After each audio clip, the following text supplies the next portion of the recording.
Hi, everyone. Welcome to the latest Carson's Take 5. Ryan and Sonu. Sonu, we're dressed up. We'll talk about why in a second. But this is going to be a big week because after 9 months, the Fed will finally cut interest rates. It's not 100%, but it's really, really there. So we're titling this week's Take 5, Here Come the Fed Cuts. But first things first, I've got some sparkly green. You've got some sparkly gold. Oh. Why are we dressed up, Sonu? Because we like to get dressed up, but why are we dressed up? Why are we dressed up? No, look, we just came back from our annual gathering, community gathering at Excel. I even hesitate to say conference. Obviously, it's a conference, but it really is a meeting of everyone involved at Carson, just being together, right, exchanging ideas and vibes. So, but we did a special event over there talking with JP Morgan's Dr. Kelly, one of the most prominent economists on Wall Street, really, and in our industry. And so we decided to jazz up the occasion, and here we are. Get all spruced up with some real fancy sparkly. I'm wearing green. I mean, the market's made, I believe, the time we're doing is like 24 all-time highs. Who knows by the time you listen to it? Sonu's got some gold. Gold's in the bull market, and Sonu means the Hindi word for gold, right? Am I correct there? Yes. So, all right. So let's dive in though, because again, what's everyone going to be talking about? This week. It's the Fed, and likely interest rate cuts are coming. So again, the last time the Fed cut, Sonu, was December of last year. So we'll have about a 9-month break. Fed funds futures, geeky word of what the futures markets are saying. It's likely there's a cut. But talk to me a little bit about what the inflation backdrop is saying, what initial claims are saying, and why you think we should be cutting here. By we, I mean the Fed should be cutting. Yeah, look, inflation's hot. There's no question. We just got the consumer price index for August this morning. We're recording this on 9/11. So again, this is especially going back, 24 years. Just share our thoughts and prayers with everyone involved, everything that happened on that terrible day, really, too. So, But yeah, we just got the data for August for consumer price index, and it was hot. Core inflation, excluding food and energy, was running at a 4.2% annualized pace in August, right? You look at the last 3 months, 4.3%. Last 12 months, it was 3.1%. That's the highest since February. But Ryan, back in February, inflation was going down. Now it's going the wrong way. It's going up. And, for months we've been talking about, we haven't really seen tariff inflation. Well, tariff inflation has finally shown up, right? And it's showing up exactly where you would expect them to show up, in durable goods, things like used cars, apparel, furnishings. Durable goods, the consumer price index for durable goods is up 2.8% over the last 3 months. It's up 1.5% over the past year. That doesn't sound like a lot, but in the absence of tariffs, before all of this happened, it was going down. Prices for durable goods were going down, not even flat, right?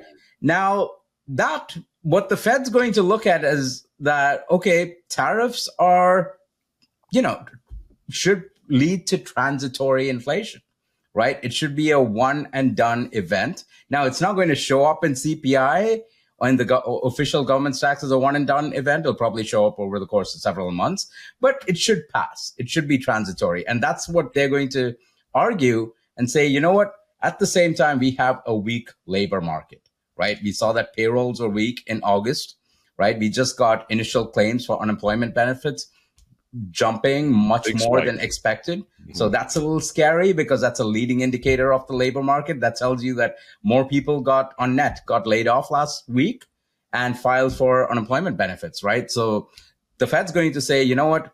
We are worried about the labor market more than we are about inflation, and that's why we're going to cut rates. So I'll chime in here. A great summary there. We have been seeing layoffs all year. We've been seeing some layoffs, but what's been happening, people be getting jobs fairly quickly, right? So now we're starting to see maybe some cracks and maybe you get laid off, but it's not as easy to find a job as quickly. And these are things we follow every single day. So we'll continue to update these in these weekly Take 5 videos. The reality, though, is, the market is taking this in stride, right? The stock market, from an investment point of view, is hitting all-time highs. We've got all-time highs literally around the globe. Two things I have mentioned before, Sonu, but I'm going to talk about them again because I think it's important. When the S&P 500 is within 2% of an all-time high the day before the Fed cuts, and who knows, but we very well likely will be there this coming Tuesday when the Fed cuts on Wednesday. 1 year later higher, 20 out of 20 times for the S&P 500. So there's something to think about. Also, when the Fed waits a while to cut, so between 5 months and a year, again, if they wait for a good time between cuts, again, there'll be 9 months this time. I look back, that's happened 12 times. 1 year later, S&P higher, 11 of them with some really strong returns. That's just two ways to look at it. But there's an old saying, don't fight the Fed. The Fed looks like they're turning a little bit more dovish here, even in the face of potentially higher inflation. That's still probably a bullish scenario for the investors out there, and that's probably music to your ears. But the reality, last comment, so then let you wrap it up. The Fed has what they call a dual mandate. Got to keep prices under control and keep full employment. Well, that's been a tough situation because both those are issues, but now we think it's overweighing with some of the weakening of the labor market, and that, again, is opening the door for the Fed cut. So let's say the Fed cuts in September, probably 25 basis points. That's 0.25%. Do you think we're going to see more cuts? And we'll probably talk about this next week, honestly, when we have more info from the Fed. But how many more cuts do you see coming, Sonu? At this point, the market's pricing in not just over the next 2 months or next 3 months, rest of the year. You look at the next 16 months and the market thinks, the Fed will cut at least 6 times. What does that mean? Right now, the Fed's policy rate is closer to 4.5%. They think by the end of 2026, the Fed's going to cut all the way down below 3%. That's a lot of cuts. And at the same time, I mean, the bet is that inflation is transitory. This is going to go away. And the labor market is really weak. We need to protect it. But what's interesting is I know that growth, economic growth isn't that spectacular, but we're still running maybe close to 2% economic growth. Not as great as it was in 2023 and 2024 when we were running about 3% real GDP growth. So now you're getting Fed rate cuts and the Fed's cutting in the face of elevated inflation. As you said, growth, we're not in the middle of a recession. I don't see how this is not bullish, Ryan. No, well, we'll continue. What's not transitory is we'll continue to follow it. We'll continue to do these weekly Carson Take Fives, and we're going to talk probably more about exactly what the Fed said and kind of the market reaction next week. But with all that, again, stocks are making new highs. There are Fed cuts coming. Labor market's weakening, but the economy's not in a recession. It's hanging in there. And who knows? Maybe with some cuts, we get a little acceleration in the economy going forward. That's kind of the glass half full mentality, but we'll continue to talk about it. With all that, everyone, thank you for listening. I'm going to wear this all day. You going to wear it all day? I'm going to go to the grocery store with this on. What do you think? It's a little warmer in Chicago than I expected. So that's a thought. Maybe I should go pick up my kids in school with this. So.